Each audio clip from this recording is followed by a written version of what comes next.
প্রিয় শিক্ষার্থীবৃন্দ, আশা রাখি সবাই বাবা মার সাথে সুস্থভাবে আছো, সকলেই সুস্থ থাকো সেটাই কামনা করি। আমি সঞ্জিত কুমার সাহা, তোমাদেরকে আজকে আমি গণিত বিষয়ে পাঠদান করব। সেটা হবে দশম শ্রেণীর গণিত। গণিতের আমি আজকে যে অধ্যায়টা নিয়ে আলোচনা করব সে অধ্যায়টার একটা পার্ট আমরা আগে নিয়েছিলাম। আজকে হবে আমাদের পার্ট 2 এবং সে অধ্যায়টার নাম ছিল সেট ও ফাংশন। সেট ও ফাংশন যেটা গতকালকে ছিল 2.1, আজকে আমরা আলোচনা করব 2.2। 2.2-এর সমস্যাগুলা সমাধান করতে গেলে আমাদেরকে যে বিষয়গুলা জানতে হবে সেই বিষয়গুলো একটু খেয়াল করো। যেমন প্রথমে জানতে হবে ক্রমজোড় কী। আমরা বিভিন্ন সময় ক্রমজোড়ের অঙ্ক করেছি। এ এবং বি এর মান যদি দেওয়া থাকে তখন এ ক্রস বি এর মান আমরা বের করেছি। এ ক্রস বি এর মান এরকমভাবে বের করেছি, এর মান যদি 2 হয়, ক্রস বি এর মান যদি 4, 5 হয়, তাহলে এটাকে বলেছিলাম 2, 4, 2, 5 এবং সেকেন্ড ব্র্যাকেট। খেয়াল রাখতে হবে এই ক্রমজোড়ের লেখার সময় অবশ্যই ভিতরেরগুলা ফার্স্ট ব্র্যাকেট দিয়ে লিখতে হবে। আর পাওয়ার সেটের ক্ষেত্রে আমরা গত ক্লাসে বলেছিলাম যে ভিতরেরগুলোও সেকেন্ড ব্র্যাকেট হবে এবং মাঝখানে একটা কমা অবশ্যই দিতে হবে। তাহলে প্রশ্ন হলো, স্যার ক্রমজোড়টা কি? এখন দেখো আমি একটা সংজ্ঞা লিখেছি এখানে।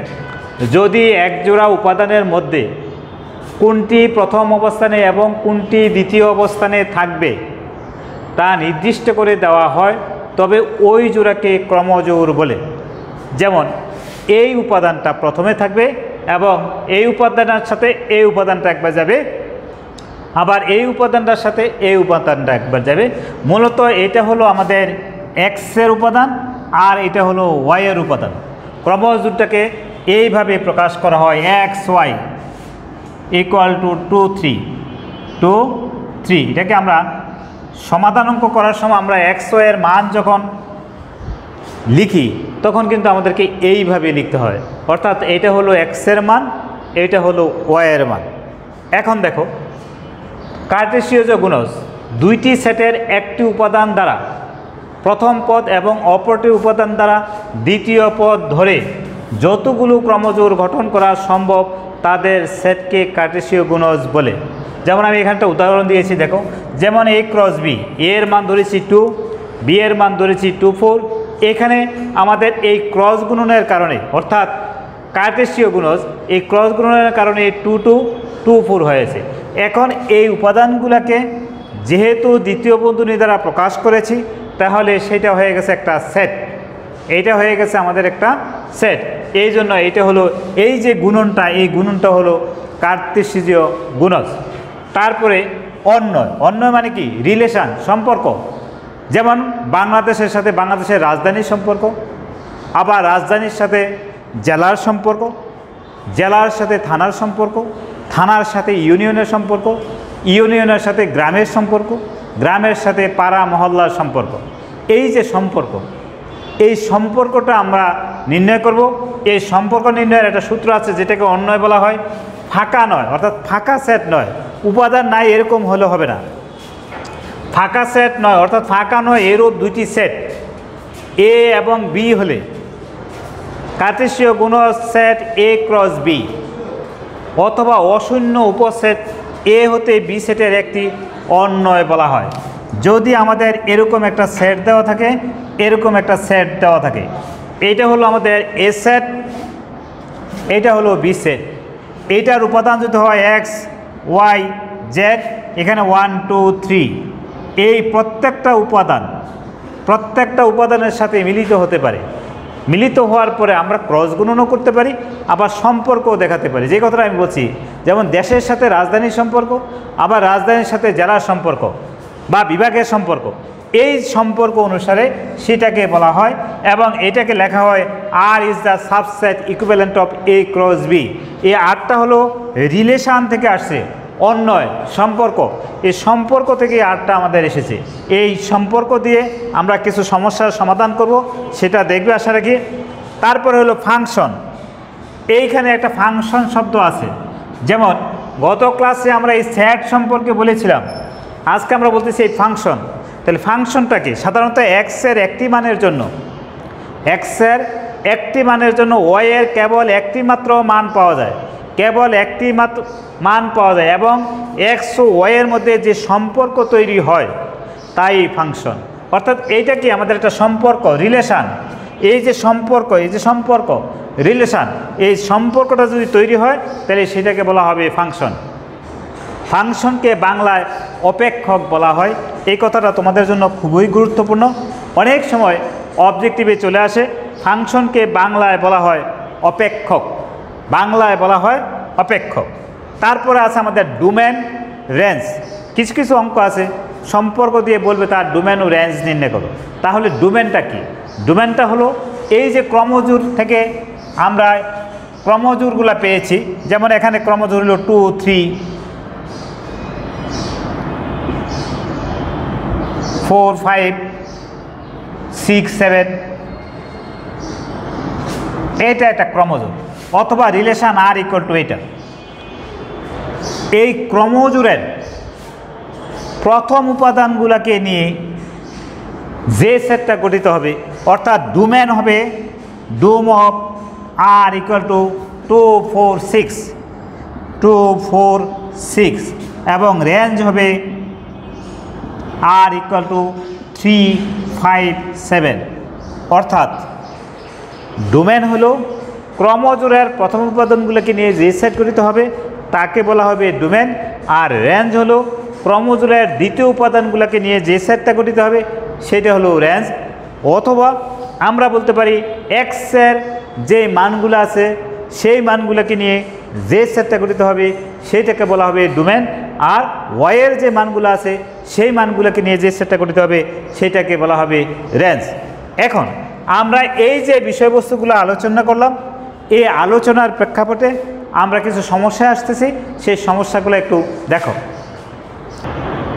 শিক্ষার্থীরা, আমি তোমাদের জন্য একটা প্রশ্ন রেখেছি, তোমাদের বইয়ে সেই অঙ্কটা আছে। সেটা হলো function of x equal to এত হলে এক্সের কোন মানের জন্য function of x equal to 0 হবে। যেহেতু function of x equal to 0 হবে, এইখানে function of x equal to 0 দেওয়া আছে, তাহলে এইটা কি আমাদের ফাংশন অফ এক্স। তাহলে যেহেতু function of x equal to 0, লেখো যেহেতু function of x equal to 0, সুতরাং x cube minus 6x square plus 11x minus 6 equal to 0 বলতে পারি। এখন এই যে রাশিটা, এই রাশিটাকে আমরা উৎপাদকে বিশ্লেষণ করতে হবে। উৎপাদকে বিশ্লেষণ করার সময় আমি বলেছিলাম উৎপাদকে বিশ্লেষণ করার আমাদের 4টা পদ্ধতি আছে। একটা হলো বাকশেষ পদ্ধতি, আর বাকিগুলো আমাদের এমনিতেই জানা। সেটা হলো প্রথমে দেখতে হবে কমন যায় কিনা, সূত্র প্রয়োগ করা যায় কিনা, মিডল টার্ম করা যায় কিনা।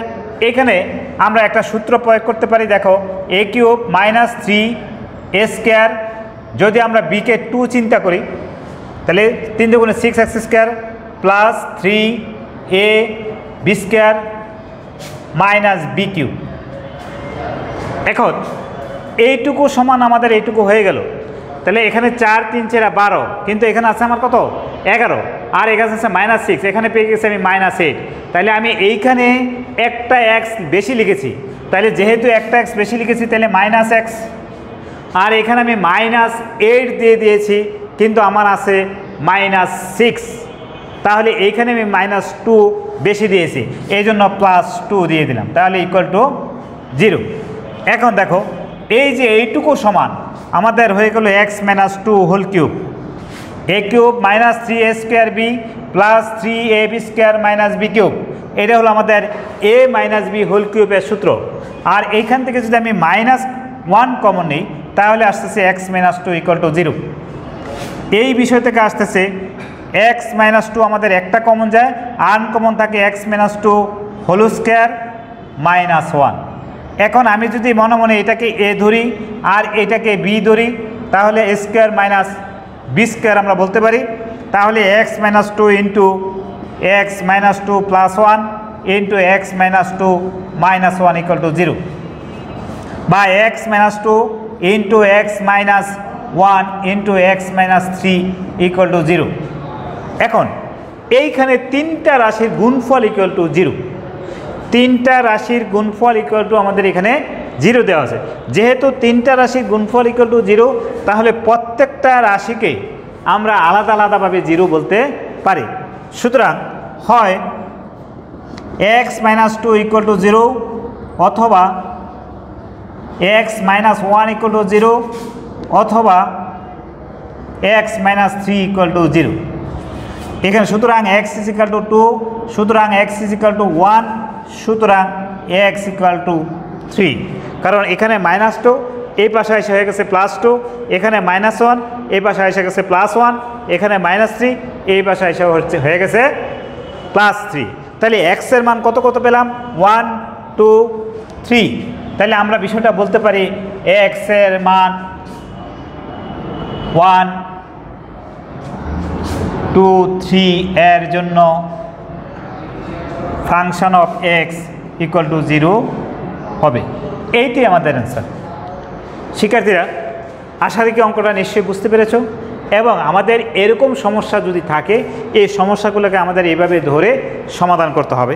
আমি তোমাদেরকে আরেকটা সমাধানে নিয়ে যাচ্ছি। শিক্ষার্থীরা, আমি তোমাদের জন্য একটা সমস্যা রেখেছি। সেই সমস্যা হচ্ছে এরকম, যদি a ইকুয়াল টু -2 -1 0 1 2 হয় এবং r ইকুয়াল টু এত হয়, r ইকুয়াল টু কী দেওয়া আছে? x y, যেন x is belongs to a, y is belongs to a, অর্থাৎ a সেটের যে উপাদানগুলো দেওয়া আছে সেটা হলো x, এবং ওয়াইটাও এ সেটে যে উপাদান দেওয়া আছে ওয়াইটাও সেটা, এবং x + y = 1 হয়, তবে অন্যটিকে তালিকা পদ্ধতিতে প্রকাশ করো। অন্য বলতে কাকে বোঝাচ্ছে? এইটাকে বোঝাচ্ছে অন্যয়। তালিকা পদ্ধতিতে প্রকাশ করো এবং ডোমেন ও রেঞ্জ নির্ণয় করো। একটু আগে আমরা ডোমেন এবং রেঞ্জের কথা বলেছি। তারপর আমি বলতেছি দেওয়া আছে a = এই মানটা, এবং অন্যয় r = এইটা আমাদের দেওয়া আছে। এটি আমি লিখেছি। আর এ বর্ণিত শর্ত, এটা হলো আমাদের শর্ত x + y = 1। x + y = 1 আমরা যখন গ্রাফের সমাধান করি সেই ক্ষেত্রে আমরা কি করি? x + y = যদি কোনো মান দেওয়া থাকে সেখানে y = xটাকে আমরা ওই পাশে নিয়ে যাই, অর্থাৎ বাম পাশে থাকলে সেটাকে আমরা ডান পাশে নিয়ে যাই। ডান পাশে নিয়ে গেলে কী হয়? আমরা x এর ভিন্ন ভিন্ন মানের জন্য y এর ভিন্ন ভিন্ন মান পাই। সেরকমই কথাটাই আমি লিখছি। আর এ বর্ণিত শর্ত থেকে পাই x + y = 1, সুতরাং y = 1 - x, কারণ এই পাশে +x আছে, ওই পাশে গেলে হয়ে গেল -x। x is belongs to a, x is belongs to a, এখানে আমাদের যে কথাটা বলা আছে x is belongs to a এর জন্য y এর ভিন্ন ভিন্ন মান নির্ণয় করি। x is belongs to a বলতে এ সেটের যে মানগুলো দেওয়া আছে এই সেটের মানের জন্য আমরা এই সমীকরণে বসিয়ে, অথবা আমরা ইচ্ছা করলে এটাকে একটা সমীকরণ নাম্বার 1 দিয়ে দিই, জন্য y এর ভিন্ন ভিন্ন মান নির্ণয় করি, অথবা আমরা বলতে পারি x is belongs to a এর জন্য 1 নং সমীকরণ হতে আমরা ইচ্ছা করলে এখানে লিখে দিতে পারি 1 নং সমীকরণ হতে y এর ভিন্ন ভিন্ন মান নির্ণয় করি।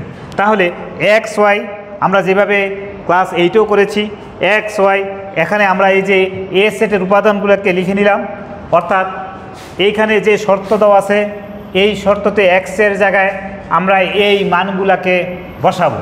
অর্থাৎ এখানে যদি আমি x এর জায়গায় -2 বসাই, তাইলে এখানে -2 আর এখানে +1, তাহলে কত আসতেছে? মাইনাসে সেটা হয়ে যাবে কি? প্লাস। মাইনাসে প্লাস। যেমন y = ছিল 1 - x = 1 - × -3, তাহলে কত হয়? সরি -2, তাহলে -1 মাইনাসে +2, তাহলে কত পেয়ে গেলাম? 3। তাহলে y এর মান পেয়ে গেলাম 3। এইভাবে আমি এইখানে প্রত্যেকটা মান পেয়েছি। এখন দেখো এই যে 3টা, এখানে একটা 3 মান পেয়েছি y এর ক্ষেত্রে। এই যে মানটা, এই মানটা কিন্তু আমার এইখানে নাই, এ সেটে নাই।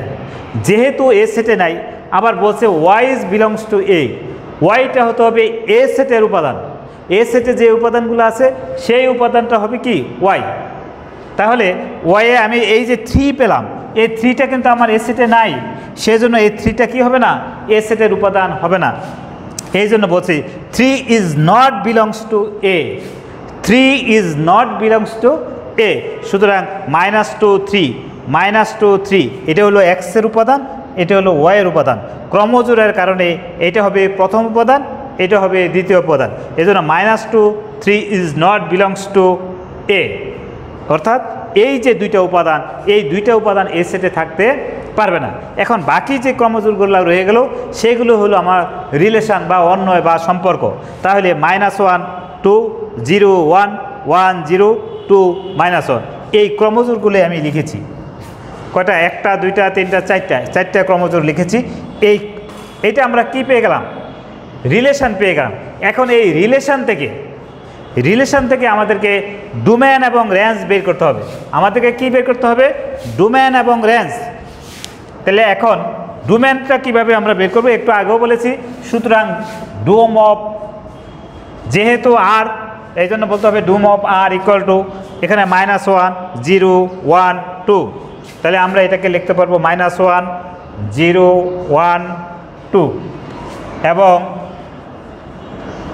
রেঞ্জ অফ আর ইকুয়াল টু হবে 2 1 0 -1।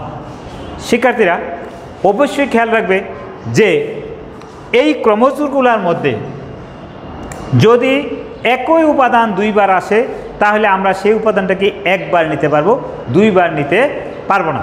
তাই এইভাবে আমাদের ক্রমজোড়গুলা বা এই ডোমেন এবং রেঞ্জ বের করতে হবে ক্রমজোড় থেকে। তবে খেয়াল রাখতে হবে এই যে অঙ্কটা লিখেছি এরকম অঙ্ক যদিও ঢাকা বোর্ডে 2020 সালে আসেননি, কিন্তু অন্যান্য প্রায় বোর্ডে এই নিয়মের অঙ্কটা এসেছে। এই জন্য তোমরা একটু খেয়াল করে এই বিষয়টা বাসায় অবশ্যই চেষ্টা করবে এবং এরকম অঙ্ক আমাদের বইয়ে অনেকগুলো দেওয়া আছে, সেগুলো সমাধান করবে। আমি তোমাদেরকে আরেকটা অঙ্কে নিয়ে যাচ্ছি, একটু দেখো। শিক্ষার্থীরা আমি তোমাদেরকে এখানে একটা অঙ্ক লিখেছি, এরকম নিয়মের অঙ্ক। এইরকম নিয়মের অঙ্ক 2020 সালে অনেক বোর্ডে এসেছে, কিন্তু হয়তোবা এই সংখ্যাগুলোর মানের পরিবর্তন থাকতে পারে। ঠিক আছে, এখন আমরা এই সমস্যাটা সমাধান করব। সেটা হলো বলছে function of y equal to এত হলে দেখাও যে f of 1/y equal to f of 1 - y, অর্থাৎ function of 1/y equal to function of 1 - y। এইটা সমান আমাকে এইটা সমান এইটা প্রমাণ করতে হবে। এখন যেহেতু এইটা সমান আমাকে এইটা প্রমাণ করতে হবে, তাই আমি লিখলাম দেওয়া আছে এই জিনিসটা।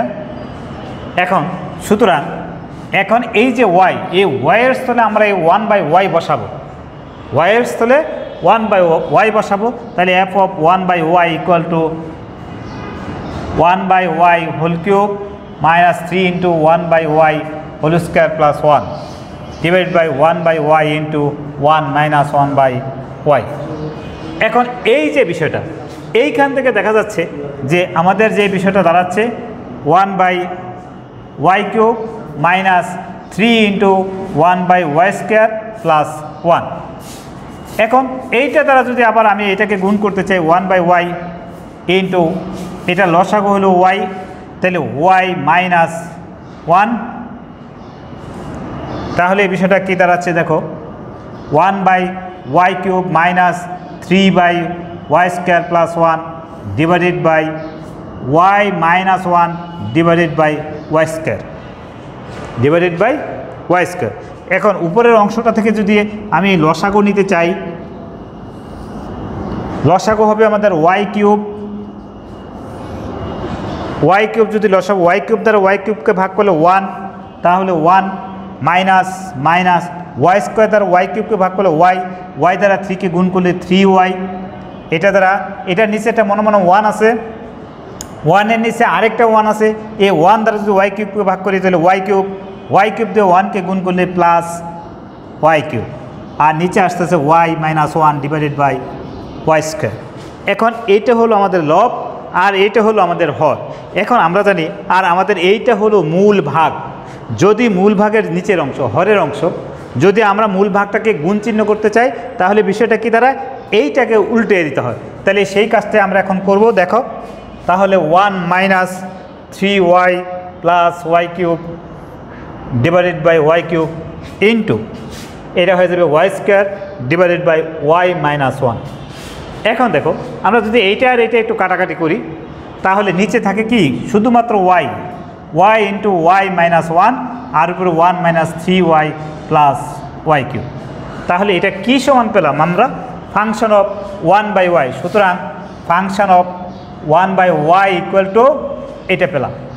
Function of 1/y equal to এই মানটা পেলাম, তাহলে আমাকে আরেকটা বিষয় বের করতে হবে, function of 1 minus y, function of 1 minus y. এখন আবার লিখতে হবে, আবার function of y equal to y cube minus 3y square plus 1 divided by y into 1 minus y.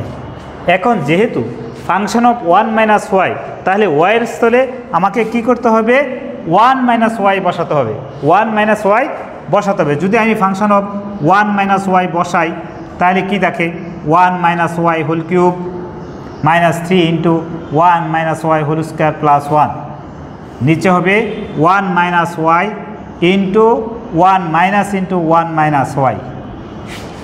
তোমরা অবশ্যই এটাকে সেকেন্ড ব্র্যাকেট দিয়ে লিখবে, আর না তো অনেকেই লিখতে গিয়ে আমরা এটা ভুল করে ফেলি। তাহলে আমরা একটু দেখি হিসাবটা কত দাঁড়ায়। এটা হয়ে গেল a minus b whole cube, তাহলে a cube minus 3a square b plus 3ab square minus b cube minus 3 into 1 minus 2y plus y square plus 1, অর্থাৎ এটাকে লিখেছি আমি a মাইনাস বি হোল স্কোয়ারের সূত্র। এখন এইখানে কি দাঁড়ায়, 1 minus y into 1 minus 1 plus y, এই মাইনাস 1 প্লাস 1 কাটা যায়, তাহলে বিষয়টা দাঁড়ালো এরকম, 1 minus 3y plus 3y square minus y cube minus 3 plus 3 দুগুণে 6y মাইনাসে প্লাসে মাইনাস 3y স্কোয়ার আর প্লাস 1। এখন শিক্ষার্থীরা দেখো, এখানে প্লাস 3y স্কোয়ার, এইখানে আমাদের মাইনাস 3y স্কোয়ার, তাহলে মাইনাস 3y স্কোয়ার প্লাস এইটা কাটা যায়, আর নিচে থাকে y into 1 minus y, y into 1 minus y. এখানে আমাদের 3y স্কোয়ার আর এই 3y স্কোয়ার কাটা যাবে, ঠিক আছে, আর এখানে y ইন্টু 1 মাইনাস ওয়াই। এখন এই যে মানটা পেলাম, এখন তাহলে এখানে আমাদের ওয়াই কিউব, দেখি আমাদের বিষয়টা কি দাঁড়ালো, এখানে মাইনাস ওয়াই কিউব, আর এখানে আসতেছে ওয়াই স্কোয়ার তো আমাদের নাই, ওয়াই এখানে মাইনাস 3y, এখানে প্লাস 6y, তাহলে প্লাস 3y থাকে, আর এখানে প্লাস 1 প্লাস 2, আর এখানে মাইনাস 3, তাহলে আমাদের minus 1 divided by y into 1 minus y. এখন দেখো, যদি আমরা উপরে মাইনাস কমন নেই, তাহলে y cube minus 3y plus 1 divide by, আমি নিচেও মাইনাস কমন নেব, ওয়াই ইন্টু ওয়াই মাইনাস 1, তাহলে এটা আমার কাটা দেওয়া যায়, অর্থাৎ মাইনাস 1 দ্বারা লব ও হরকে গুণ করেছি, তাহলে y cube minus 3y plus 1 divide by y into y minus 1, সেটা কি থেকে পেলাম, ফাংশন অফ 1 মাইনাস ওয়াই। সুতরাং function of 1 minus y equal to এই মানটা পেলাম। তাহলে দেখো, ফাংশন অফ 1 মাইনাস ওয়াইয়ের যে মানটা ছিল আর ফাংশন অফ 1/y এর যে মানটা, দেখো এই দুইটা মান আমাদের একই জিনিস। এখানে plus y cube minus 3y plus 1 y minus 1, তাহলে বিষয়টা কি দাঁড়ালো, অর্থাৎ এই অংশটার যে মান, এই অংশটার মান একই জিনিস। তো সুতরাং আমরা বলতে পারি, আবার কি করলাম, সুতরাং বলতে পারি যে function of 1/y equal to function of 1 minus y. এখানে বলছে দেখাও যে, যদি দেখাও যে বলে, এখানে দিয়ে আমরা বলতে পারবো দেখানো হলো। শিক্ষার্থীরা, এই যে অঙ্কটা আমাদের এই 2020 সালে অনেক বোর্ডে, ঢাকা বোর্ড ব্যতীত প্রায় সকল বোর্ডেই এরকম নিয়মের অঙ্ক আসছে, তবে হয়তো বা কিছু অঙ্ক আসছে এই মানগুলো পরিবর্তন করে, কারণ এখনকার যে গণিত প্রশ্ন হয়ে থাকে সেই প্রশ্নগুলো সাধারণত মেইন বইয়ের আলোকে হয়, কিন্তু মেইন বইয়ের অঙ্ক হুবহু দেওয়া হয় না। তাই তোমাদেরকে কি করতে হবে, অবশ্যই প্র্যাকটিস করতে হবে এবং প্রয়োগ শিখতে হবে। যদি আমরা প্রয়োগ শিখতে পারি তাহলেই একমাত্র এই সমস্যাগুলোর সমাধান করতে পারবো। তারপরে আমাদের আরও কিছু সমস্যা আছে, সেটি হলো কিছু কিছু অঙ্ক আছে, তোমরা গ্রাফ করেছো, গ্রাফের অঙ্ক থেকে লেখচিত্র অঙ্কন করতে হবে। সেই বিষয়গুলো আমাদের একটু খেয়াল করতে হবে। লেখচিত্রের বিষয়গুলো যদি আমরা যাই তখন আমরা জানি এরকম দুইটা অক্ষ দেওয়া থাকে, একটা হলো এক্স অক্ষ আর একটা হলো ওয়াই অক্ষ। এক্স অক্ষে ধনাত্মক মান, ওয়াই অক্ষেও ধনাত্মক মান থাকবে। এরকম এইখানে প্লাস, এইখানে মাইনাস, এইখানে প্লাস, আবার এদিকে মাইনাসের মানগুলা বসে এইভাবে কক্ষ অনুসারে বসে আমরা সমস্যাগুলার সমাধান করতে পারবো। এবং এই লেখচিত্রেরও কিন্তু কিছু কিছু অঙ্ক এই বছর চলে আসছে, এগুলা তোমরা অবশ্যই খেয়াল রাখবে, দেখবে। তোমাদের পরীক্ষা খুবই 5 তারিখ থেকে তোমাদের পরীক্ষা, এই পরীক্ষাগুলা অবশ্যই দিবে। যদি কোনো শিক্ষার্থী প্রাক নির্বাচনী পরীক্ষায় অংশগ্রহণ না করো তাহলে নির্বাচনী পরীক্ষায় তোমাদেরকে অংশগ্রহণ করতে দেওয়া হবে না, এটা সরকারি সিদ্ধান্ত। তাই তোমাদেরকে অবশ্যই খেয়াল রাখতে হবে এই বিষয়গুলো এবং সবাই পরীক্ষায় অংশগ্রহণ করবে, তবে নিজের নৈতিকতাটা ঠিক রাখবে। আর একটা বিষয় হলো, সেটা হলো তোমাদের যে অধ্যায়গুলো আছে সেই অধ্যায়গুলো ভালো করে সবাই পর্যালোচনা করবে এবং ভালো করে গবেষণা করে সেই বিষয়গুলো পড়াশোনা করবে। এবং তোমরা সবাই সুস্থ থাকবে, বাবা মার সাথেই থাকবে, বাবা মাকে সহযোগিতা করবে। এই বলেই আমি আজকের জন্য এইখানেই শেষ করছি। সবাই ভালো থাকো।